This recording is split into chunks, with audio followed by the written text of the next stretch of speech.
마이야광의 죽음 이후 48개 혐의, 종신형 선고.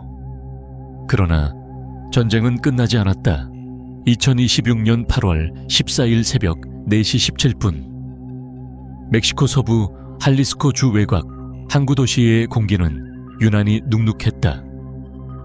바다에서 밀려온 안개가 낮은 주택가를 덮고 있었고 가로등 불빛은 희미하게 번져 있었다. 그 고요함을 깨뜨린 것은 군용 장갑차의 낮은 엔진 소리였다. 목표는 단 한 사람. 멕시코에서 가장 악명 높은 마야광 엘 멘초. 본명 네메시오 오세게라 세르반테스. 그리고 그가 이끌던 조직 할리스코 신세대 카르텔. 그의 이름은 수년간 멕시코 전역을 공포로 몰아넣었다. 정부 청사 폭파, 군 헬기 격추, 정치인 암살, 대규모 마약 밀매. 그는 단순한 범죄자가 아니라 하나의 체제였다. 빈민가에서는 장학금을 나눠주는 후원자였고 적에게는 잔혹한 처형을 지시하는 절대 권력이었다. 이번 작전은 6개월에 걸쳐 준비되었다. 미 정보기관과 멕시코 해군 정보국의 공조, 통신 감청, 내부 제보자의 증언, 드론 열화상 촬영까지. 멘초는 심장질환으로 은신 중이라는 첩보가 들어왔고 경호 인력은 최소화된 상태라는 분석이 나왔다. 작전명은 티그레 네그로. 해군 특수부대는 4방향에서 동시에 접근했다. 통신은 이미 차단되었고 도시 외곽 도로는 군이 통제하고 있었다. 목표 주택은 평범한 2층 건물이었다. 하얀 외벽, 작은 정원, 철제 대문. 겉보기엔 아무것도 특별하지 않았다. 새벽 4시 21분 폭파용 브리칭 차지가 철문에 설치됐다. 지휘관의 손이 올라갔다가 천천히 내려왔다. 실행. 폭음과 함께 철문이 산산이 부서졌다. 곧바로 총성이 터졌다. 경호원들은 이미 대비하고 있었다. 1층 복도에서 자동소총이 불을 뿜었다. 특수부대원 한 명이 어깨에 총상을 입고 뒤로 쓰러졌다. 동료가 그를 끌어내는 사이 섬광탄이 내부로 던져졌다. 강렬한 빛과 함께 짧은 침묵, 그리고 다시 이어지는 격렬한 교전. 2층으로 올라가는 계단은 피로 젖어 있었다. 경호원 4명이 사살되었고 마지막 한 명은 지하로 통하는 비밀 통로를 열었다. 그러나 출구는 이미 차단된 상태였다. 지하 은신처문이 폭파되었을 때 내부는 연기로 가득 차 있었다. 벽면에는 의료 장비가 놓여 있었고 산소통이 연결된 침대 하나가 있었다. 그 옆바닥에 쓰러진 남자. 가슴 부근에 총상을 입은 채 숨을 몰아쉬고 있었다. 지휘관이 얼굴을 확인했다. 사진과 일치했다. 엘 멘초. 그는 피로 젖은 손을 들어 무언가 말하려 했지만 말은 나오지 않았다. 몇 초 뒤 심전도 모니터가 일직선을 그렸다. 현장 사망. 시각 4시 33분. 작전은 12분 만에 끝났다. 해가 떠오르기도 전 정부는 비공식 경로로 언론에 정보를 흘렸다. 최고 수배범 제거. 정고가 되자 대통령은 긴급 기자회견을 열었다. 오늘 우리는 범죄와의 전쟁에서 중대한 승리를 거두었습니다. 그러나 승리 선언이 끝나기도 전에 도시는 다른 모습으로 변하기 시작했다. 오후 3시 도심 외곽에서 첫 방화 사건이 발생했다. 버스 2대가 불타올랐다. 운전기사는 총으로 위협받고 차량에서 끌려 나왔다. 밤이 되자 고속도로 곳곳에서 차량이 세워졌고 검은 복면을 쓴 무장 인원들이 도로를 봉쇄했다. 그들은 외쳤다. 멘초는 죽지 않았다. 복수는 시작됐다. 경찰서 3곳이 공격당했고 소형 상점들은 셔터를 내렸다. SNS에는 불타는 차량과 총격 영상이 실시간으로 퍼졌다. 시민들은 집 안에 몸을 숨겼다. 한 어머니는 불 꺼진 거실에서 아이를 꼭 끌어안고 속삭였다. 창문에서 떨어져 있어. 카르텔의 보복은 체계적이었다. 이는 감정적 분노가 아니라 계산된 메시지였다. 정부가 마약왕을 제거했다면 조직은 도시를 인질로 삼겠다는 선언. 밤 11시, 군은 통행 금지를 선포했다. 장갑차가 시내를 순찰했고 헬기가 상공을 맴돌았다. 그러나 골목 깊숙한 곳에서는 여전히 총성이 울렸다. 정보 분석가들은 상황을 평가했다. 엘 멘초는 단순한 리더가 아니었다. 그는 카리스마와 공포로 조직을 묶어두는 중심축이었다. 그의 죽음은 권력 공백을 의미했고 공백은 곧 내부 분열로 이어질 가능성이 높았다. 문제는 그 분열이 거리에서 벌어진다는 점이었다. 다음 날 새벽까지 27건의 방화, 14건의 총격, 사망자 19명. 정부는 군 병력을 추가 투입했다.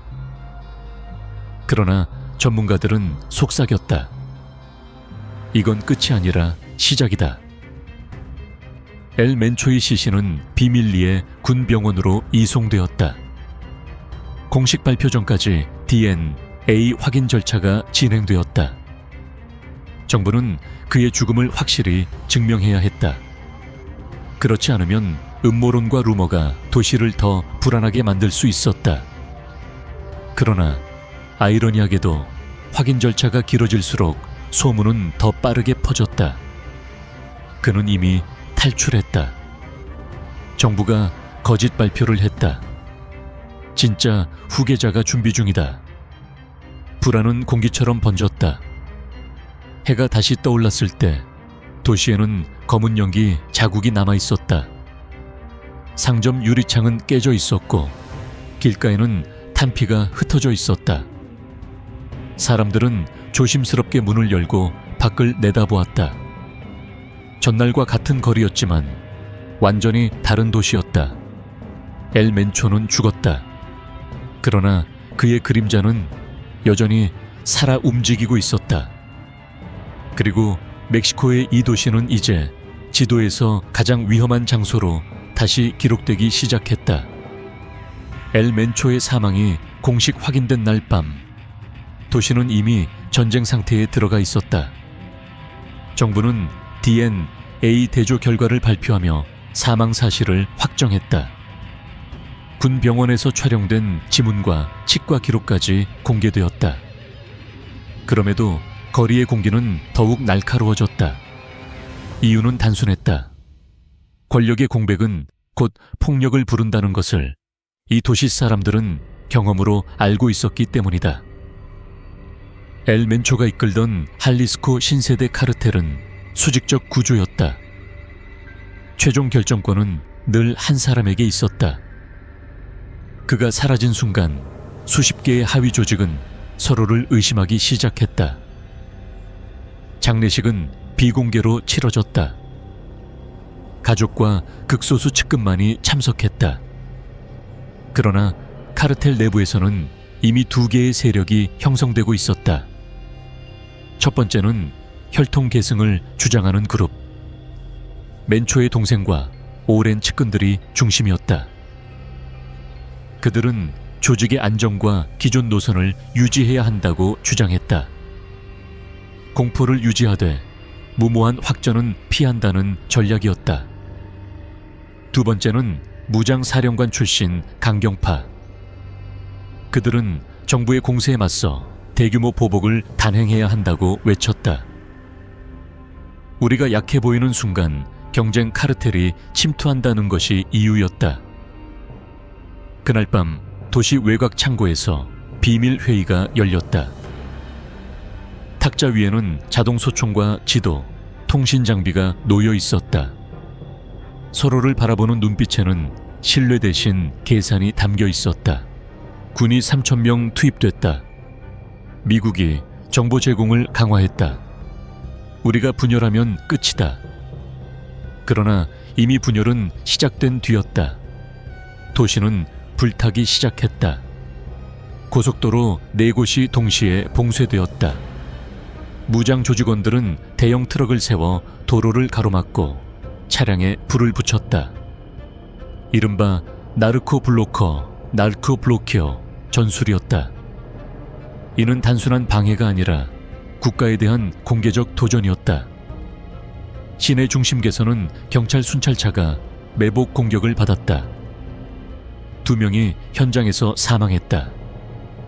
경찰은 대응 사격을 했지만 공격자들은 이미 골목으로 흩어진 뒤였다.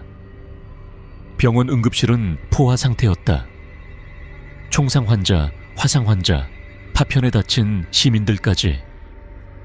의사들은 밤새 수술을 이어갔다. 한 간호사는 눈물을 훔치며 말했다. 어제까지만 해도 평범한 도시였어요. 정부는 긴급 안보 회의를 열었다. 군 통수권자는 추가 병력 투입과 통행 금지 연장을 결정했다.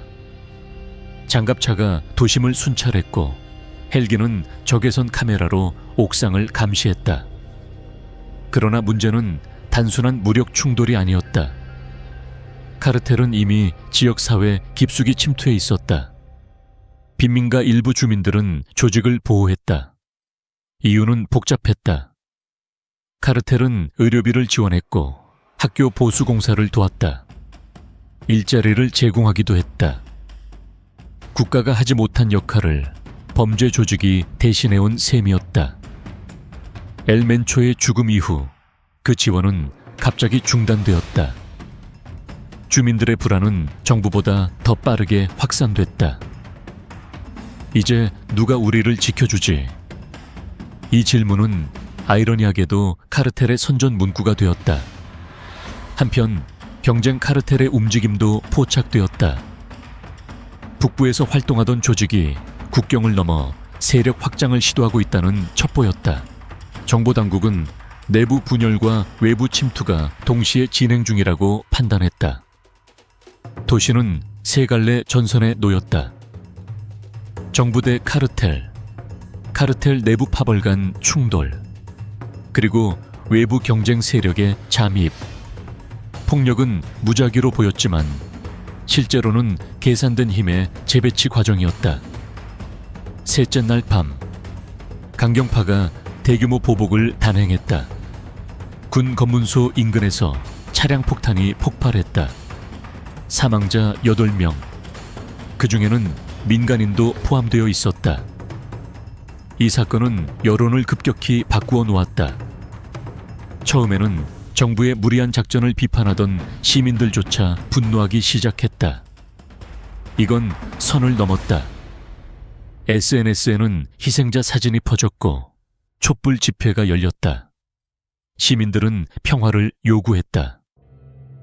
그러나 거리에서는 여전히 총성이 멈추지 않았다. 카르텔 내부 회의에서는 격렬한 언쟁이 벌어졌다. 우리가 민간인을 죽이면 명분을 잃는다. 공포가 약해지면 조직은 끝이다. 결국 일부 중간 간부들이 이탈하기 시작했다.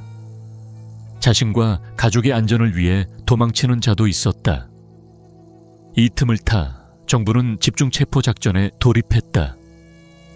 2주 동안 120명 체포, 무기 300정 압수, 마약 수톤 압류. 그러나 핵심 지도부는 여전히 잡히지 않았다. 도시의 밤은 점점 더 길어졌다. 상점은 일찍 문을 닫았고 학교는 온라인 수업으로 전환되었다. 경제활동은 급격히 위축되었다. 항구 물동량은 40% 감소했다. 엘멘초의 죽음은 상징적 승리였지만 그 후폭풍은 국가 경제와 사회 구조 전체를 흔들고 있었다. 한 노인은 인터뷰에서 이렇게 말했다. 왕이 죽으면 평화가 올 줄 알았다. 그런데 왕이 죽으니 전쟁이 시작됐다.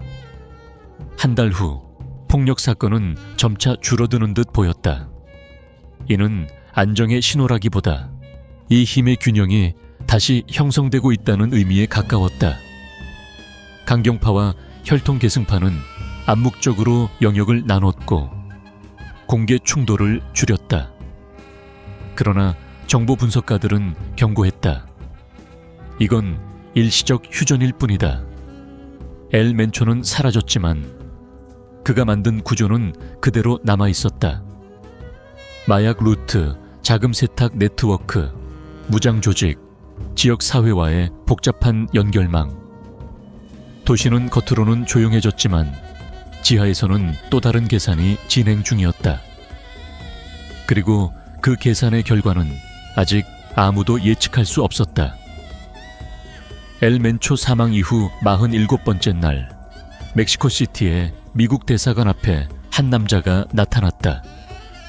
그는 정장을 입고 있었지만 넥타이는 느슨하게 풀려 있었고 밤새 도망친 사람처럼 눈이 충혈되어 있었다. 이름은 로드리고 바스케스. 겉으로는 무역회사의 재무 담당자였지만 실제로는 할리스코 신세대 카르텔의 자금 흐름을 관리하던 핵심 인물이었다. 그는 경비병에게 단 한 문장만 말했다. 나는 보호를 원한다. 내가 가진 정보는 이 전쟁을 끝낼 수 있다. 로드리고는 총을 든 적이 없었다. 그러나 그가 다뤄온 숫자들은 수백 정의 총보다 더 위험했다. 그는 9년 동안 조직의 회계를 관리하며 모든 돈의 흐름을 알고 있었다. 마약 거래 수익이 어느 항구를 통해 세탁되는지, 어떤 정치인에게 선거 자금이 전달되었는지, 어느 세관 직원이 눈을 감아주었는지, 심지어 어느 경찰 간부가 단속 일정을 사전에 넘겼는지까지 그는 알고 있었다. 그리고 그 지식이 자신의 생명을 위협하고 있다는 것도 알고 있었다. 그가 입을 열기로 결심한 계기는 엘 멘초, 즉 엘 멘초가 죽기 3주 전 열렸던 비밀 회의였다. 지하 벙커에서 열린 그 회의에서 멘초는 평소와 달리 침묵이 길었다. 산소호흡기가 옆에 놓여 있었고 얼굴은 창백했다. 그는 천천히 입을 열었다. 내 위치가 새고 있다. 우리 안에 배신자가 있다. 그 말이 떨어지는 순간 회의실 공기가 얼어붙었다. 누구도 눈을 들지 못했다. 로드리고는 그때 처음으로 깨달았다. 이 조직은 외부의 군대보다 내부의 의심으로 무너질 수 있다는 사실을. 엘 멘초 사망 72시간 전 로드리고는 이상한 자금 이동을 목격했다. 거액이 3개의 해외 계좌로 분산 송금되었다.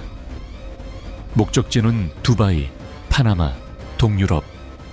표면상으로는 사업 투자였지만 실제로는 무기 구매와 통신 장비 확보를 위한 자금이었다. 특정 무장 사령관에게 선지급된 금액은 평소보다 3배 이상 많았다. 이는 단순한 대비가 아니었다. 누군가는 멘초의 부재를 예상하고 준비하고 있었다. 로드리고는 그 데이터를 백업해 비밀 저장 장치에 옮겼다. 그 순간부터 그는 조직의 일원이 아니라 잠재적 배신자가 되었다. 정부는 멘초 은신처 위치가 외부로 유출된 경위를 추적하고 있었다. 작전 18시간 전 암호화된 통신망에 비정상 접속 기록이 발견되었다. 접근 권한을 가진 인물은 단 3명.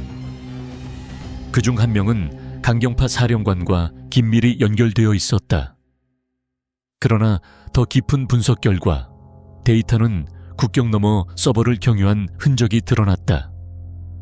이는 단순한 내부 배신이 아니라 외부 경쟁 세력 또는 국제 정보기관과의 교차 지점이 존재한다는 의미였다.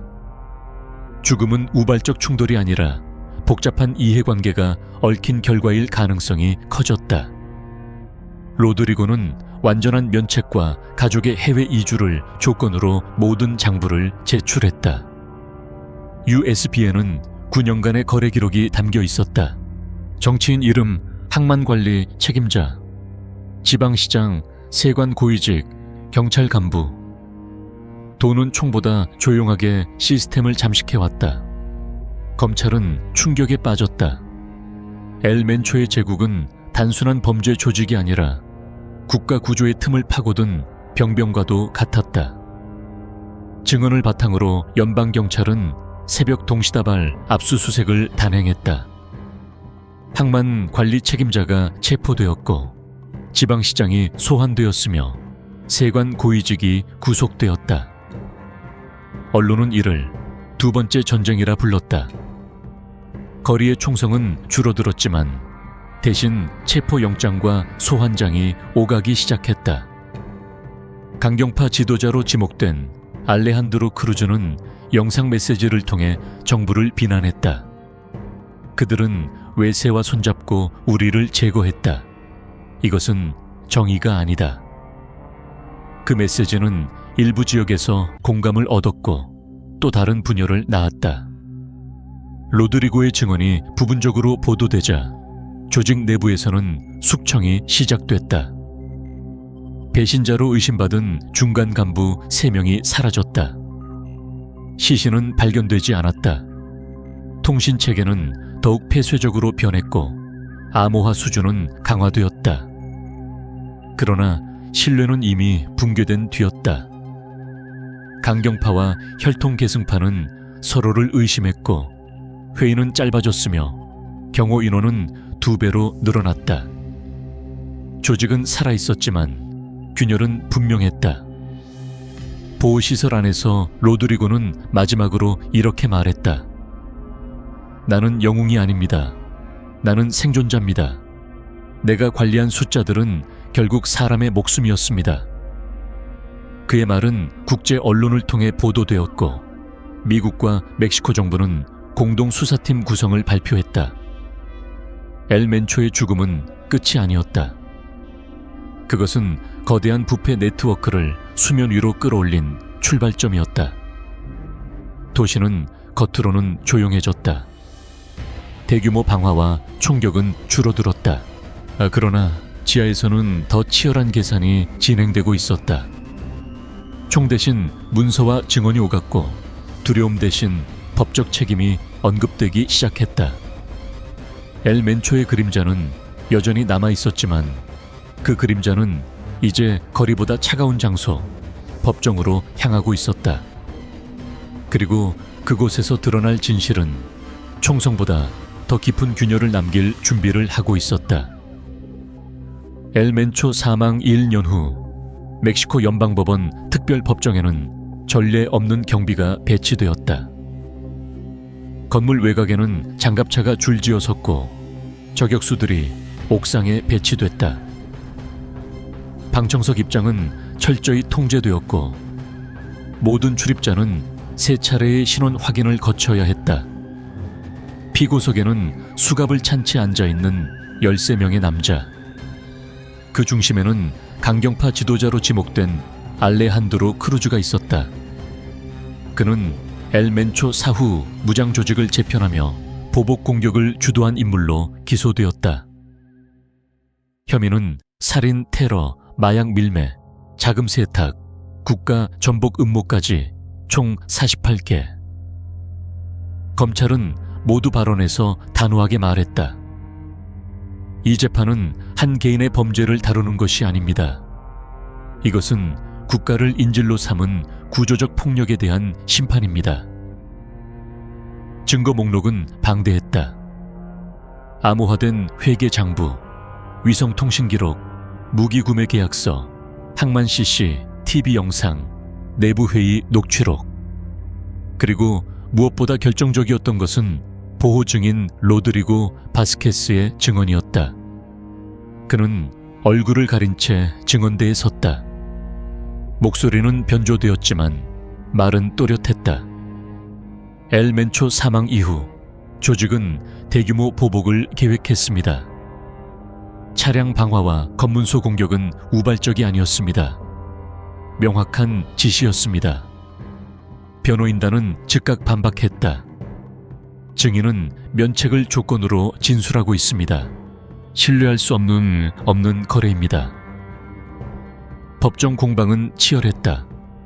피고 측은 정부가 외국 정보기관과 협력해 권력 균형을 의도적으로 무너뜨렸다고 주장했다.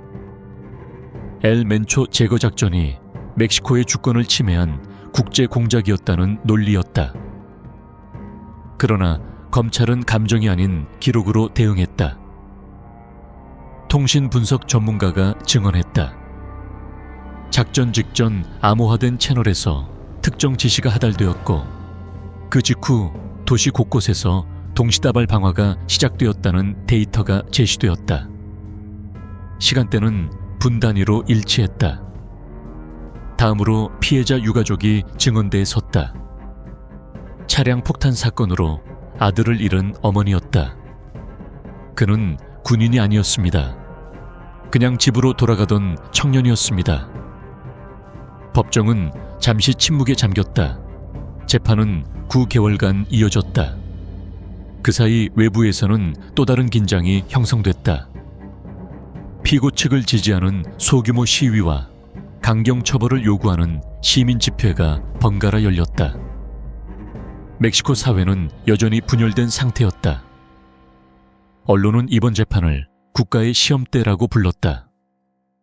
만약 유죄를 입증하지 못한다면 정부의 카르텔 소탕 전략은 정당성을 잃게 된다.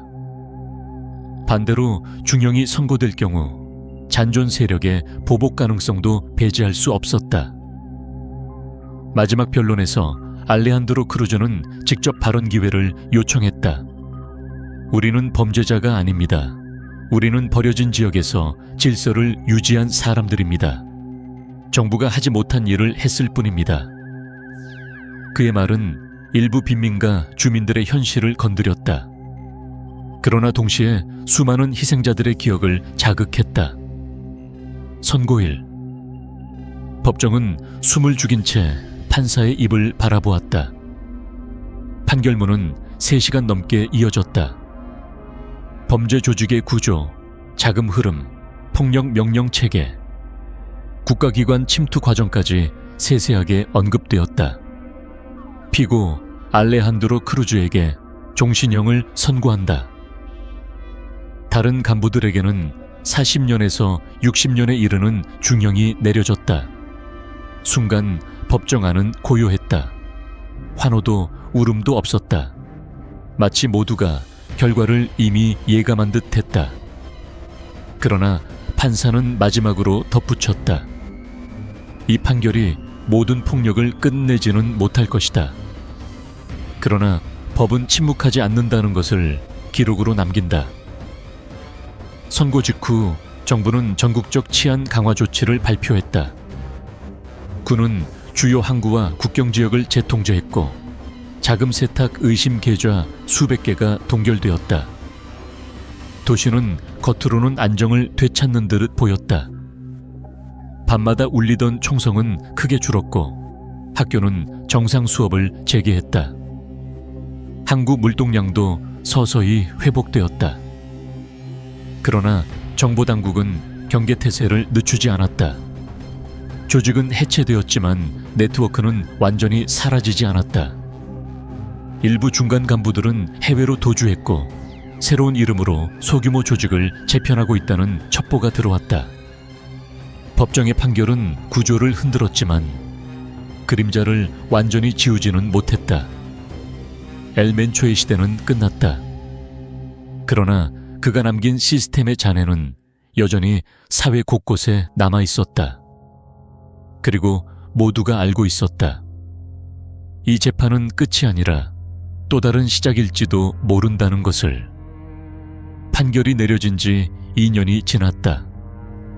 알레한드로 크루즈와 핵심 간부들이 종신형과 중형을 선고받은 이후 도시는 겉으로는 안정을 되찾은 듯 보였다. 밤 10시 이후 텅 비던 거리에 다시 사람들이 걸었고 항구의 컨테이너 크레인은 다시 쉼없이 움직였다. 관광객도 조금씩 돌아왔다. 언론은 질서 회복이라는 표현을 사용하기 시작했다. 그러나 치안 통계의 숫자는 완전한 평화를 말해주지 않았다. 대규모 방화와 차량 폭탄은 사라졌지만 소규모 총격 사건과 실종 신고는 여전히 이어졌다. 단지 규모가 작아졌을 뿐이었다. 엘멘초의 죽음과 재판은 상징적 전환점이었지만 구조는 완전히 해체되지 않았다. 1. 이름을 바꾼 조직 과거 할리스코 신세대 카르텔의 중간 간부였던 몇몇 인물들은 국경을 넘어 흩어졌다. 일부는 과테말라와 온두라스로 이동했고 일부는 미국 남부로 잠입했다. 자금 세탁 네트워크는 완전히 끊기지 않았다. 단지 더 작고 더 조용해졌을 뿐이었다. 정보당국 보고서에는 이런 문장이 적혀 있었다. 조직은 해체되지 않는다. 분산된다. 새로운 이름의 소규모 무장 그룹들이 등장했다. SNS와 암호화 메신저를 통해 모집 공고가 돌았고 과거 조직의 잔존 무기들이 암시장에서 거래됐다. 중앙집권적 카르텔은 약해졌지만 파편화된 범죄 집단이 늘어나면서 통제는 더 어려워졌다. 대규모 전쟁은 사라졌지만 잔불은 여기저기서 타오르고 있었다. 2. 법의 한계 정부는 재판 이후 부패 척결 캠페인을 확대했다. 항만 세관 인력 전면 교체, 지방경찰 구조 개편, 자금 추적 시스템 강화, 국제 공조도 지속되었다. 그러나 수사 과정에서 드러난 사실은 더 깊은 문제를 보여주었다. 카르텔과 결탁했던 일부 정치인과 공무원은 처벌을 받았지만 모든 연결고리가 끊어진 것은 아니었다. 시스템의 균열은 여전히 남아있었다. 한 연방판사는 언론 인터뷰에서 이렇게 말했다. 우리는 사람을 처벌할 수는 있지만 조건을 처벌할 수는 없습니다. 빈곤, 실업, 지역 격차. 이 요소들은 여전히 존재했다. 범죄 조직은 그 틈을 파고들었다. 3. 살아남은 사람들, 차량 폭탄 사건으로 아들을 잃은 어머니는 여전히 매주 묘지를 찾았다. 그녀는 재판 결과에 대해 묻는 기자에게 짧게 답했다. 형이 선고됐다고 해서 제 아들이 돌아오진 않아요. 병원 응급실에서 밤을 새우던 간호사는 여전히 근무 중이었다.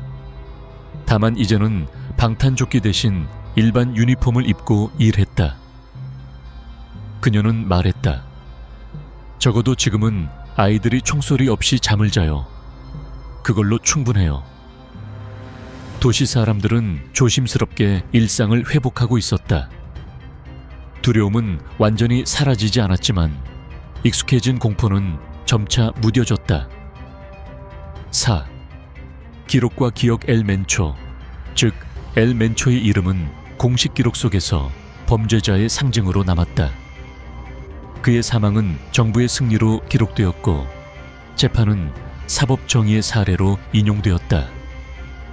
그러나 전문가들은 냉정하게 평가했다. 한 인물을 제거하는 것은 구조를 흔들 수는 있어도 구조 자체를 사라지게 하지는 못한다. 카르텔은 중앙의 왕을 잃었다. 대신 수많은 작은 지도자들이 등장했다. 더 눈에 띄지 않고 더 계산적으로 움직이는 세력들. 5. 조용한 밤, 어느 늦은 밤 항구 도시의 바다는 잔잔했다. 멀리서 배의 경적 소리가 들렸고 가로등 아래에서 청년들이 웃으며 걸어갔다. 겉보기에는 평범한 도시였다. 그러나 정보 분석실의 모니터에는 여전히 의심스러운 자금 흐름이 표시되고 있었다.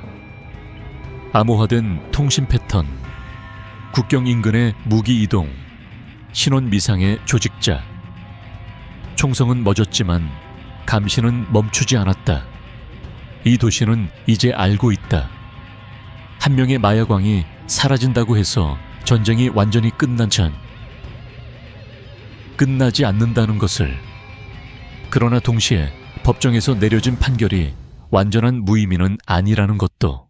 정의는 느리지만 기록을 남긴다. 폭력은 빠르지만 흔적을 남긴다. 도시는 그 사이에서 균형을 배우고 있었다. 엘멘초의 시대는 끝났다. 그러나 그가 남긴 그림자는 이름을 바꾼 채 여전히 어딘가에 존재한다. 그리고 이 이야기는 특정 인물의 몰락이 아니라 구조와의 긴 싸움이었음을 사람들은 점점 이해하게 되었다.